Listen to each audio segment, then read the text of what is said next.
Start that sentence. So at E3 Washington, the way we really think about equity work is in terms of power, participation, and practice.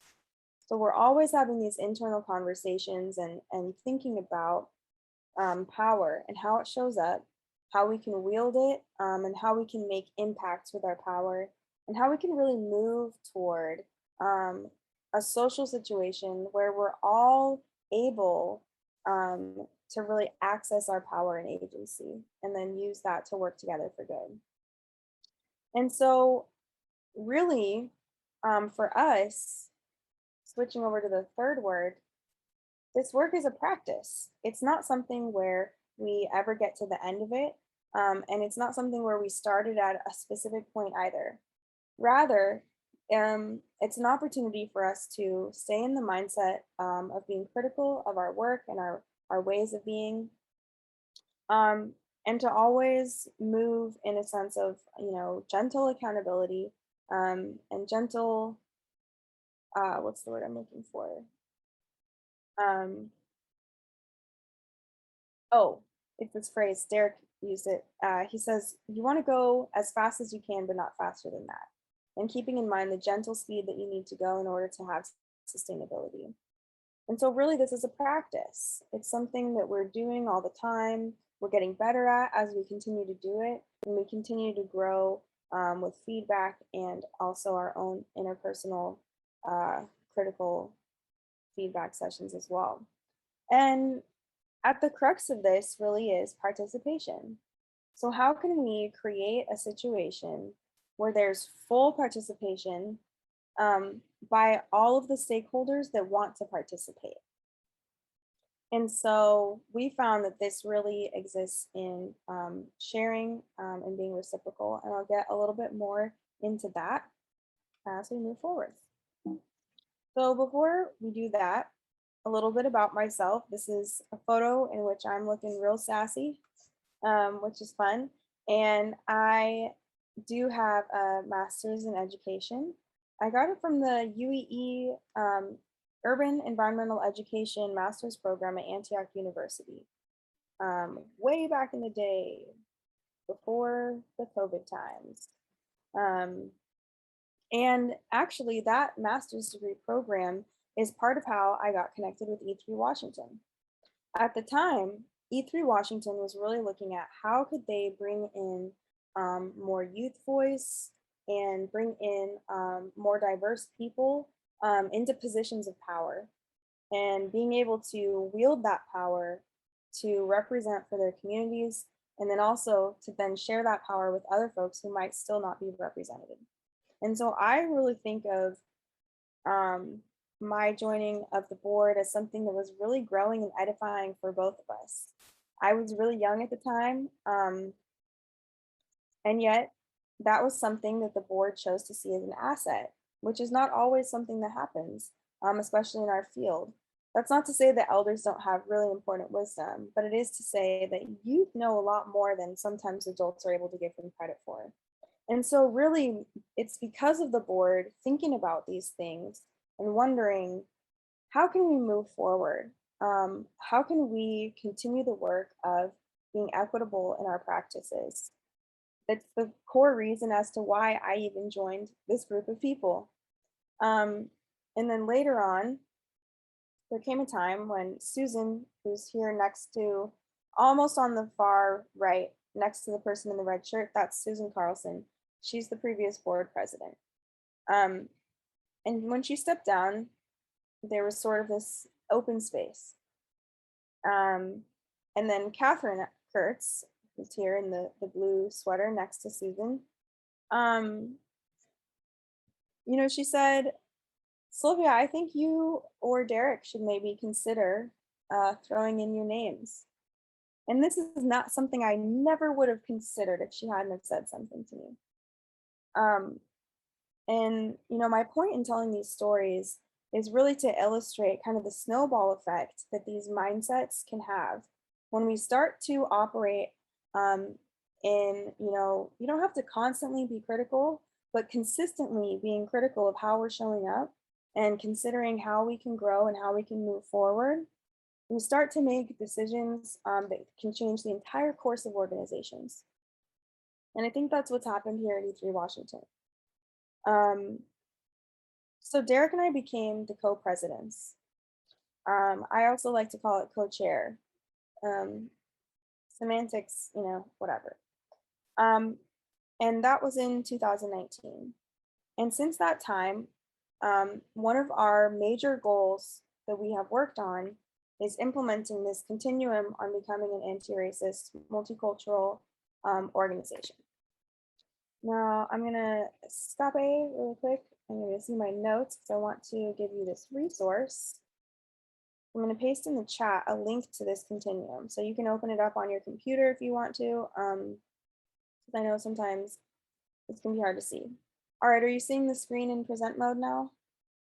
Cool. So this is the continuum.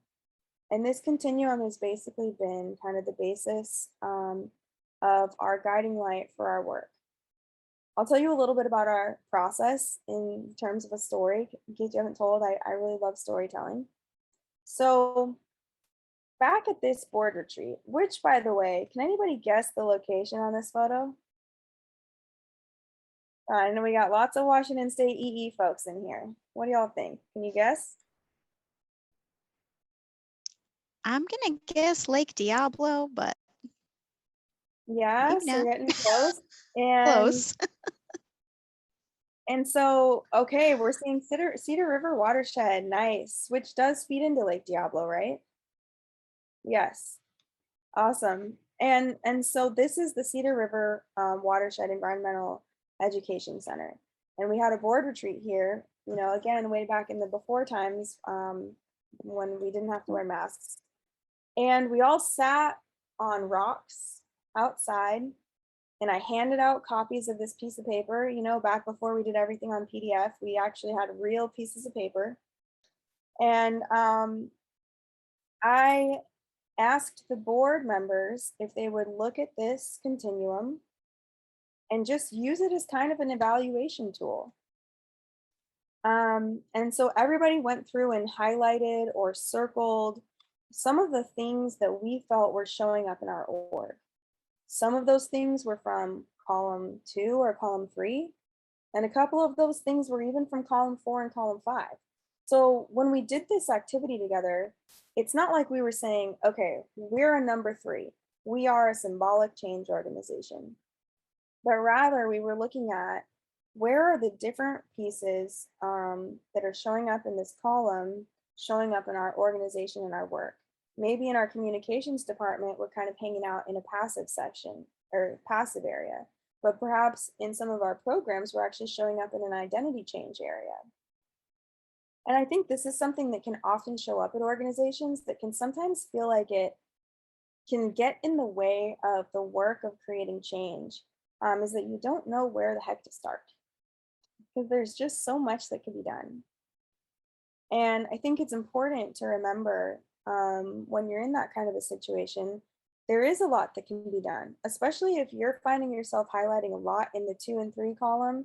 You might really not feel very good about that, and you might be a little bummed out. But one of the good things about it is that being honest about where you're at makes it so then you can make a plan to grow and change. And it's also really important to remember our brains are not meant to think as hard as we have to every day these days, with everything that's going on. And so be gentle with yourself as you're going through this kind of work. This work is something that affects you in your body, it affects your relationships, it affects the way that you're able to show up in the workplace and be in relationship with your coworkers, it affects your programming. And so when it's something that's this big, be gentle with yourself, make sure you're taking care of yourself, and do things in bite-sized chunks. Do it in manageable spaces, pieces, so that way you can actually create sustainable change. And so I really feel like that is what we've been able to do at E3 Washington. Well, now I want to go into some of the specifics about some of the theories and mindsets that we've implemented. But before I do that, I wanted to pause and just create some space for questions or conversation. Like, what are people's noticings or reactions to the continuum, or any noticings or reactions to some of the narrative that I share? I just think that document that you shared, thank you so much for sharing it, because there's a lot of organizations that would benefit from seeing that. So thanks for making that available. Any other first responses or reactions to the document? And then, yeah. Well, I'll chime in and say that at an organization I'm involved with, we took a similar temperature reading of our organization, and we knew we were going to be in the ones and twos. You know, we do have that awareness level, but we really felt it was a good tool to use and to return to. And you know, it's painful. It's painful it's just painful process. So I just want to recognize that it's really hard. Thanks, Gretchen. Yeah, it is really hard. And even though it's worthwhile, it's also very hard. I can totally relate to that, and have seen and used this documents in a few different places and organizations and spaces, and want to like recognize and honor, like, that's totally okay. There's nothing like wrong with or bad about being in a particular place, and you could be a particular individual and in that place in an organization. The systems and policies of the organization can be in that place. So even if the mindsets of the people and the individuals within the organization, you know, really want to push forward and move the continuum forward, it's about looking at the policies and the practices that are happening within the organization, and if those are a match for the work and the vision that the people have. It's like having all of that be in alignment. And you know, I'm sure that at any organization you probably check off almost any one of those columns in some capacity, because there's just always some work to be done in some way. Totally. Yeah, and you can have different groups of people and different individuals that are at different areas as well. Nicole shares, I appreciate that it is framed as a continuum, recognizing that growth and learning are not linear. Yeah, thanks. And Hannah sharing, I find the but section interesting to look at, and I'm curious why there are only 2 sections that have it. I feel like those comments actually kind of have a lot to do with each other, because I think that those areas that have the but section, it's kind of representative of some of the gray area that happens when you're in that middle of that transition space, where, you know, maybe part of you is over here and the other part of you is over here, and you know, we're slowly integrating and moving this way, like a plant following the sun. Okay, and also Gretchen and Catherine both brought up something too, that this is an iterative activity. So this is not a once and done thing. This is something where you do it and then you reflect on it for maybe 6 months to a year and try something out. And it's really a long process. And I think it's important to remember too that you want to pick a policy or pick a system or pick a solution to a problem together, and then really give a good faith effort at implementing it, and you know, engaging in different kinds of feedback sessions with each other about how it's going, but try for quite a while. So E3 Washington actually just only revisits this continuum once a year, and we try things out for that long, and you know, we give each other feedback, and then at the year mark again we'll revisit the continuum.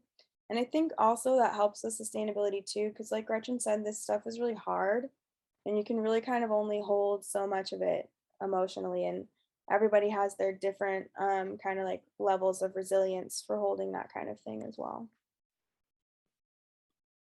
Okay. And one more chat. I appreciate this doc as a tool for internal and continual work. Thanks. Alrighty. So moving along, oops. So some of the ways that E3 Washington has implemented some of this. So what we did, we went through this whole, thing where we said, for example, maybe I circle carries out intentional inclusiveness efforts, recruiting someone of color on committees or office staff. That's bullet 3 under column 3. And then I write a specific example of how I see that showing up. And then, maybe I look at the next column over at some of the other bullet points and think of an idea of how to go deeper and how to move a little bit more down the continuum. And so what I'm going to show to you next are some of the ideas that E3 Washington came up with as far as how we can move a little bit farther down the continuum. And so these are just some examples. You could implement these systems, mindsets, and tools in your context if they make sense too. But we'll actually, okay, I'll leave that to the end. Sorry, I'm getting a little too excited and ahead of myself. Anyway, so progressive stack, this is a concept where you center people to speak first based on identities. And so this is kind of interesting in the context of E3 Washington. On the board, it's majority white people. And we've done more diversifying of the board this calendar year, which was actually one of our goals last year. So we did meet that goal, which is cool. But before this year, Derek and I were 2 of the only people of color on the board for a time.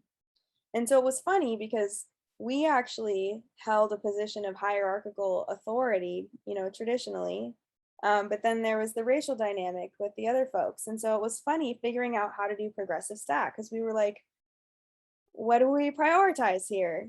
I'm a voice of youth, but somebody else is a board member who is shy and doesn't talk a whole bunch. Like, who should really speak up first? And so these are kind of conversations you have to have amongst yourselves and listen to different people's ideas and come to a conclusion and consensus together. But the idea with progressive stack is that you take identity into concern when you're thinking about who should talk first on an idea. With majority democracy, we really wanted to see how we could attempt to make sure that minority or non-dominant groups actually have a loud voice. The field of environmental education is traditionally and still to this day very white dominant, whether, even in some institutions or agencies where they've begun to diversify, the culture of the workplace is still very much like a white dominant culture. There's always, deeper layers you can go. But the idea with this is that because of that history, we actually want to really center the voices of people who are traditionally exploited, silenced, or ignored when we're doing decision making. And that's really because we've recognized that there's a flaw in the traditional representative democracy where it's not actually democracy that's happening. And so it's our reaction to that flaw. So next, and this is one of our, I think, biggest things that we implemented is the operational committee structure.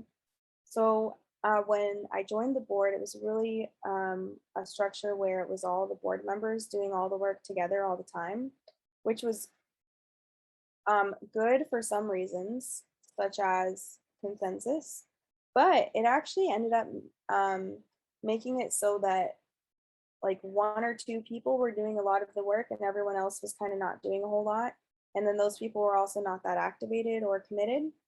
And so we ended up implementing in a committee structure. So the committees were all smaller groups. So everybody felt like, well, if I'm in a group of 3 or 4 people working on a project, I better do my part, as opposed to when you're on the whole board of 12 to 15 folks. Oh, if I don't do this, no one's going to really notice. I'm just one person out of 12. And we were able to then also share power and labor duties with people who weren't on the E3 Washington board, who really wanted to be a part and have a voice and a say and stakeholder influence. And so we ended up increasing participation because of the operational committee structure. And so now we have the governing board, and then we have all the committees, committees are full of board members as well as members at large. Sometimes also we might partner with an agency for an AmeriCorps position for somebody to join a committee and do that kind of work through that way.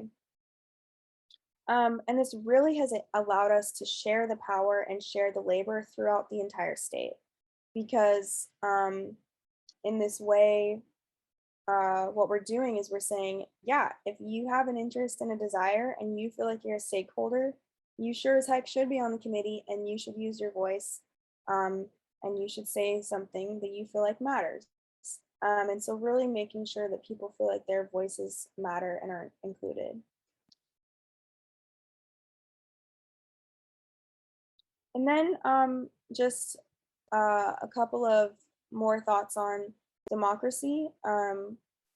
We really make a goal to have the broadest participation of the constituents in the direction and operation of the systems. So for example, we use tools like surveys, and we really try hard to get out to people and outreach to them who otherwise might not be connected.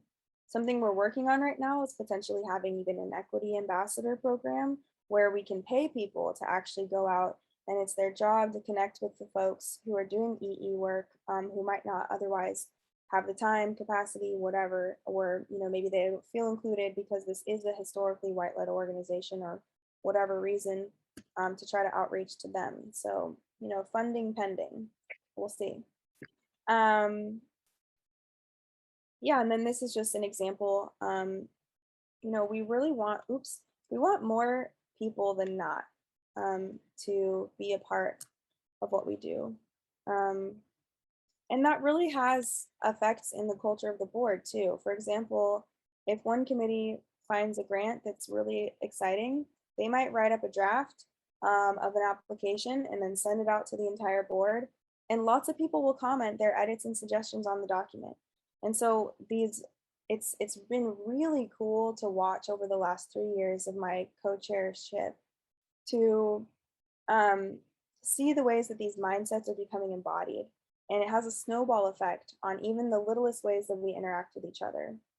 And what's cool about that too is the more of those interactions you grow, the more sense of safety and trust you have with the organization, even across affinity groups and identities.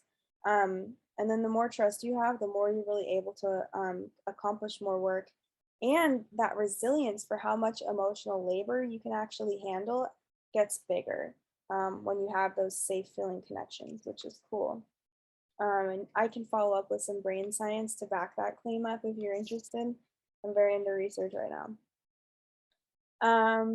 Yeah, and then this is all kind of just based on our value that strong democracy should be a form of government in which all people participate in decision making and implementation. So not only do people have a say over, the decision making power, but then they actually have a role to play in implementing that policy. And so they feel like they're important and they have a sense of belonging and significance. What time is it? 1:30? Okay, perfect. We can do this quick overview. But I don't know about you all. I am a teacher, and for me, I get a little like wiggly after a while. So I'm wondering if you all wouldn't mind just doing a little breathing break with me. And we can do a nice tea if you want to, and do some rainbow breathing. And so what you do is on the in-breath, you draw the rainbow up. And then you draw it down. And you can reach out to the pots of gold on either side if you want. Maybe take another couple breaths.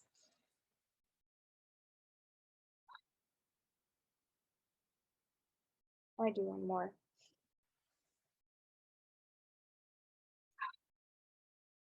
Nice. All right, thanks. I feel more ready to go on. Okay. So, and actually just a note on those brain breaks. I thank you, Gretchen, for bringing this up, and also I think somebody else said it was hard, and sometimes this work is really tiring for your body to think about, and these brain breaks can actually, yeah, definitely steal that, Gretchen. And we can talk. I could talk your ear off about the brain science behind that resilience stuff too, but you know, what was I saying? Oh, the brain breaks, they actually really do make it so you can learn longer. It's really interesting. And I think it's really especially important when we're talking about racial equity work. Um, Especially, I know there's been lots of conversations amongst my white friends about, how do you really show up in a multiracial space, not take up too much space, be empathetic, manage your feelings. And I think one thing that can be really helpful is doing these little body movements and breath, and doing what you can to stay grounded in your body and not dissociate. So I think it's good for people of all races and cultures. Um, but I just thought that would be interesting to share. So the continuum that we used was developed by some folks that have been doing anti-racism work in the Pacific Northwest for longer than I've been alive. And I'm finally almost 30. So I only have 6 more months to make it on the 30 under 30 list. Let's see what happens this year. But anyway, so the name of the group that's been doing this work is called the People's Institute. And they have these 6 principles of anti-racism or maybe they're 9. No, yeah, 6 principles of anti-racism.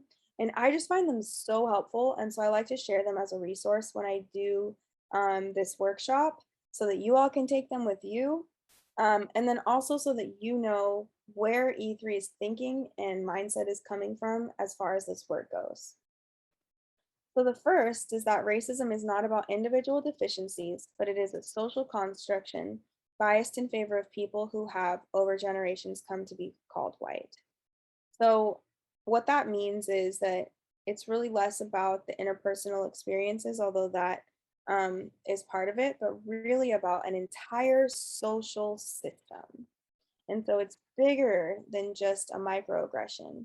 It's actually the entire cultural system that kind of breeds these microaggressions to come up. If you think about a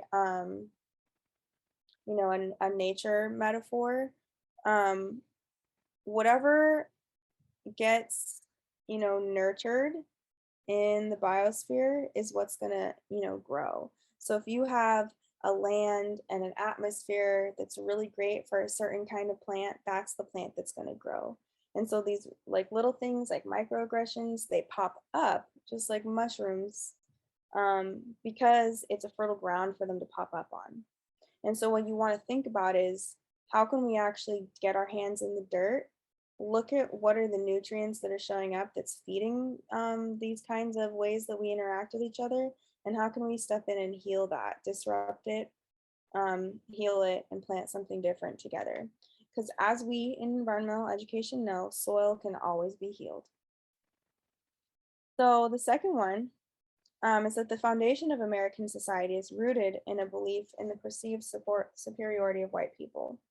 And this is really less about an interpersonal perceived superiority on, there's of course race-based science that's all BS, and things like eugenics.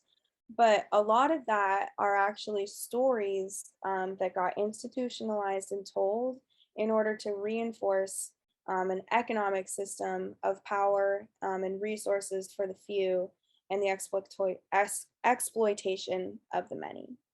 And so what's insidious about this is that the story that's been told over and over again is white supremacy, but the real story is the exploitation of human people, and using this social construct of race in order to justify it. And what's funny is that racism doesn't even benefit all white people the same. Like there's a lot of poor white people in the world. Yeah. So anyway, I could get on a soapbox about that. But anyhow, so the third one, addressing diversity without seeking to address the power imbalance resulting from racism perpetuates systemic inequities in education, social services, healthcare, legal institutions, and all other systems. So we've been talking about power a lot here at E3 Washington Day. And I think what's important to remember here is your power really lies in your ability to have agency over yourself. And when you think about the roots of American racism, it's really rooted in the economic system of slavery, which is why this country even exists and has all of the hoarded power that it does because of the exploitation of many, many, many, many, many people, and of their personal power and agency. And so when we're looking at what is the biosphere situation, what is the soil situation that's breeding these toxic, oppressive, and exploitative experiences in social systems, the root of it is power imbalances.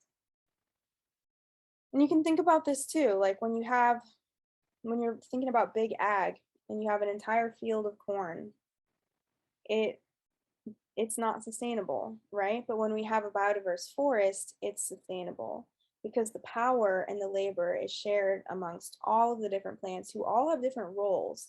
And what's beautiful about this is that we all really do have these unique roles and abilities and talents and callings.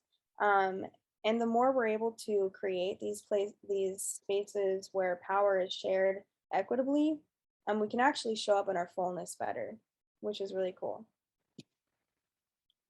Okay. So last 3 of me blabbing, and then we'll open it up again. I know this has been a lot of blah, blah, blah. So thank you for staying with me. So 4, the historical foundations of our race-constructed society is unknown by many. Therefore, stereotypes and misperceptions about race are ingrained in the American culture and exported internationally. So basically, this is really getting at the insidiousness of racism. That it's something where the stories have been told in a way that really gaslights you out of understanding what's happened. And this is really showing up in the national conversation around critical race theory. Critical race theory is something that is really only being taught in universities and typically only in grad programs as well. But that phrase has been taken and weaponized, and stories have been told about it in order to convince people to then behave in certain ways and make certain decisions. But a lot of those decisions are based on misinformation or not having enough information. And I personally feel that a lot of this has to do with the failures of the American school system to teach people how to read and think critically. And then part of me also wonders if that's really a failure or if somebody decided to do that on purpose. I don't know. It all kind of fits with this whole exploiting people's personal power and agency thing that I've been thinking about. So food for thought. But the idea here is just that there's always more to uncover about how racism is showing up, because we're so blind to it, because it's been so normalized for us. It's a hard truth to accept, but unfortunately racism is so normal for us. Yeah. But we're working on a new normal, and I find hope in that. So African Americans, Latinos, and other people of color, some people would also say BIPOC. I don't really like that phrase, but other people like that phrase. Though oppressed by racism, may assimilate the perceptions of the dominant society and demeaning those with less money, education, and social standing, including other people of color. So, this means that people of color also at your organizations still need training and support in order to move this work forward. I think that this speaks to, how some organizations will have affinity groups where you have, Black folks working on Black folks stuff, white folks working on white folks stuff, Islander folks and, other kinds of people working on that kind of stuff, Asian folks, etc. Maybe you have immigrants, whatever, because we all have different stuff. And, we internalize things as well. I think some of us, or a lot of us in this room, might identify as women or women aligned people, or even queer and other kinds of genders. And you can kind of understand this in some ways, because sometimes as non-men, we might internalize patriarchy, right? And then make decisions or have mindsets based on some of that internalized stuff. So the same goes for everybody. And so basically, if you're an organizational leader, what I'm saying is, how are you going to figure out a way to feed all of the people, no matter who their identities are? And then lastly, racial oppression is one of the root causes of poverty in this country. And again, that goes back to this idea about, you know, exploiting power and hoarding resources. And with that, I will stop blabbing and open things up. Catherine. Thanks, Sylvia.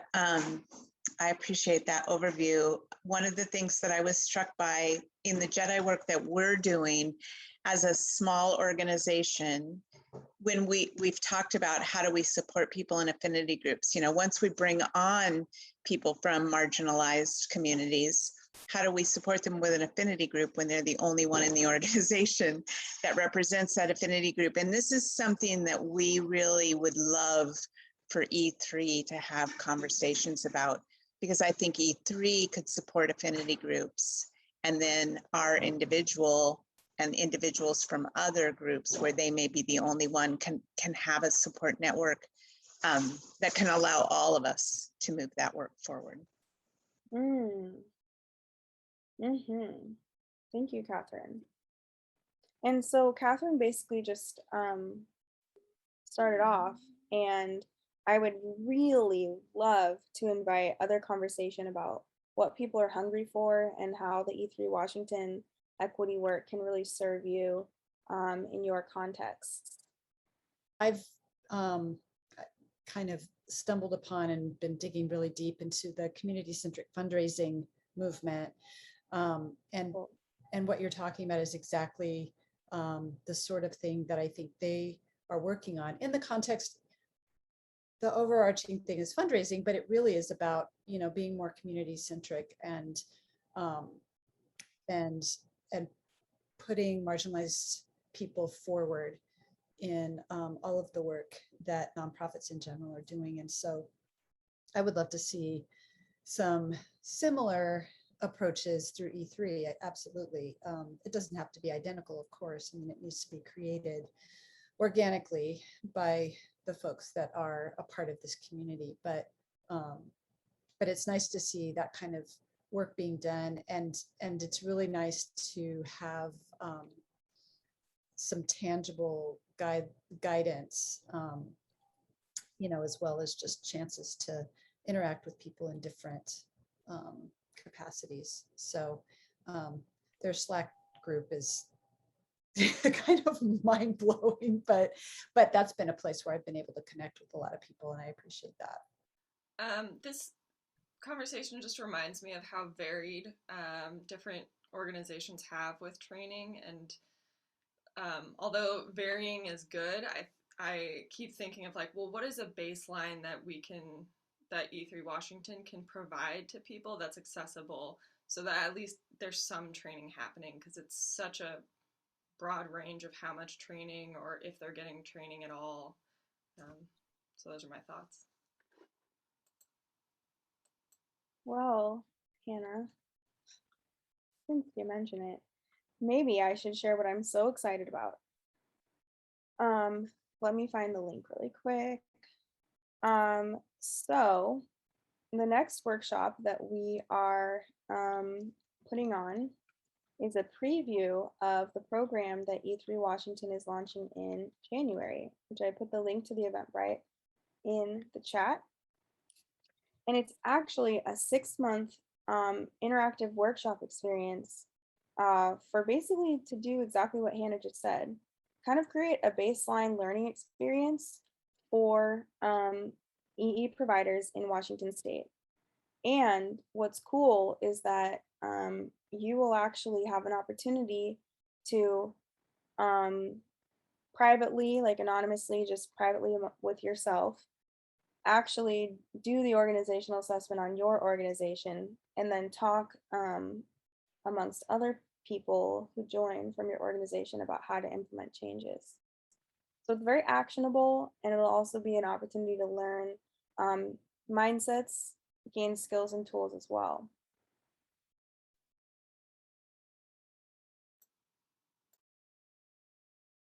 So that's something we're already offering that I'm really excited about, that now you all know about. And I want to make note of the registration. So we kind of have some like recommended registration fees based on organizational budget, and that's kind of an equity choice. You can also just choose the registration fee that makes the most sense for yourself. You know, we have a belief and a value that when you trust the people are trustworthy. And you know, we're all here in this reciprocal community together. And then if you also, you know, want this to be something that is on fiscal year 22, you can use the donate button. I think you can donate as little as $0, I think. And then you can have us invoice you next year if you want. Or if you're an individual whose organization can't sponsor and you can only pay so much, then you could use that option too. And yeah, enough about that though. You'll hear all about that if you come to the next workshop. I would love to continue the conversation of hearing from you all about what else E3 Washington can do for you. I'm really activated around this idea that Catherine brought up of, you know, hosting some affinity groups, and then, you know, getting connected with this community-centric funding conversation sounds really awesome. What else? What else could E3 Washington do to benefit the field? Sylvia, this is the second chance I've gotten to hear you give an overview or speak on this topic, and I'm just absorbing everything, and will continue to absorb this information. But I do want to thank you for your youth and the bravery of having a voice and saying words and terms that white people are afraid to say. And I literally feel like your presence and your information and the way that you present is a gift to the whole education community. So for entities that are struggling with, I mean, if I say Black, people are, and it's like, we need to start using words in the right way, in a respectful way, but we need to all speak out. And I feel challenged to be in a group of women, I identify as a woman as well, that we're so hesitant to speak. So please, please, please share your thoughts with me. I want to hear what other people are thinking. Thank you. Thanks, Gretchen. Well, when I think about our work, I think there's a real opportunity to like maybe pick a chunk of language that's in the continuum and just invite people to come talk about what that means. Because I remember when we first started doing this work, we had a lot of questions around what is accountability, for example. What does it look like? What are the things that you can do to be accountable? And I still think that would be a really interesting question, especially as years go by and more people are engaged in these conversations and this work, there's more opportunities to really take the actions to move on this continuum. So just like a more focused hour on a particular topic, I think could be a real neat opportunity for us. Thanks, Catherine.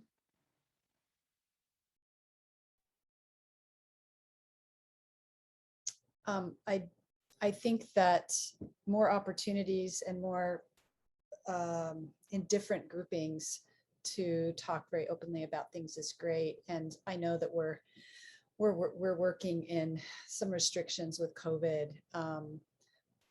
It shouldn't stop us, but I do think that it also is so powerful in a different way to be face to face, to be in the same room together. So again, don't want to slow anything down or stop anything, but I, in the future, definitely want to see more opportunities to meet in smaller groups in person.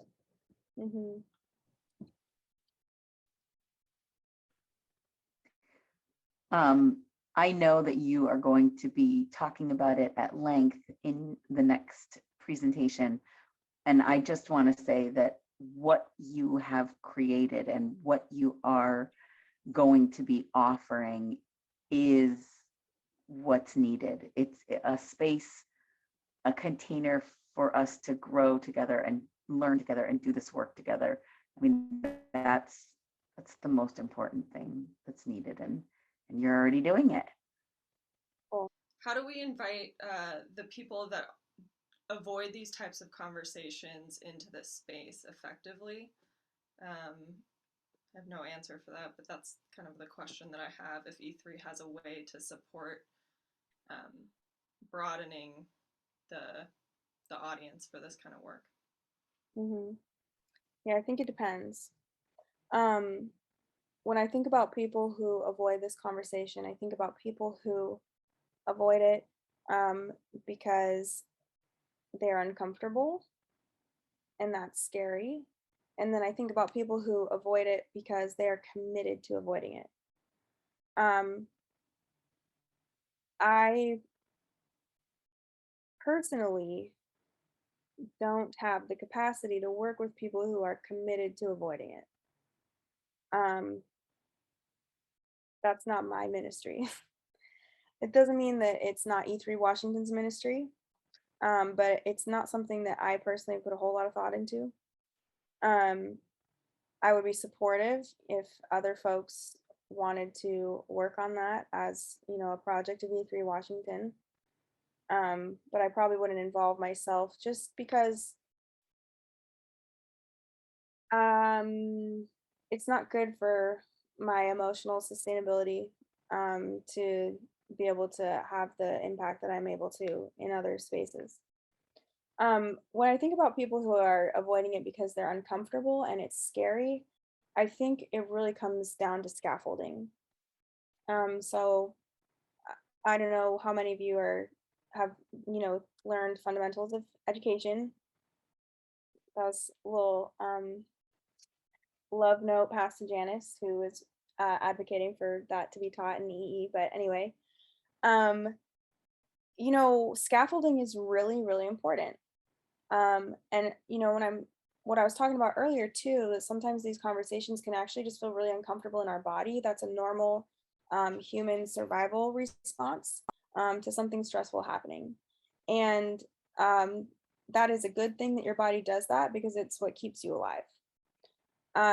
What's bad is when you have all of these internal biases that then has you sort of misdirect that stress toward the wrong target. And so really being cognizant of, you know, things like trauma-informed teaching methodologies, you know, social emotional learning wisdom. I think you can kind of scaffold the learning and really focus on connecting with the person you're trying to teach. You don't have to be their friend, but to have an authentic connection with them, that's how you're really going to be able to teach them and to learn. And what that means is you're going to have to learn about them too. And so as an educator, part of your job will be to be curious about that person. And that could be hard for you. And that's part of the reason why I'm personally not going to have conversations with people who are committed to avoiding it, because getting curious about them is physically painful for me. But, you know, for those of you who might come from, you know, a very white dominant family, and those are your family members, you might have more in common with them. You know, maybe you love watching the same football games as, you know, your deeply, you know, Trump supporting cousin. And you can connect over the football games and get curious with them about, well, why do you believe in these policies? And I think oftentimes at the bottom of it, all people really want is a sense of belonging and significance. And so trying to really help them understand that about themselves, and then understand that about other people, and then working on undoing some of these stereotypical narratives that we carry in our head that cause fear toward people we don't know. I think that's my advice. And I think we are at time. So I would like to say thank you all so much. And I'll see you at the next workshop, which will be a preview of the program starting in January. So if you want to come fill it out, feel free.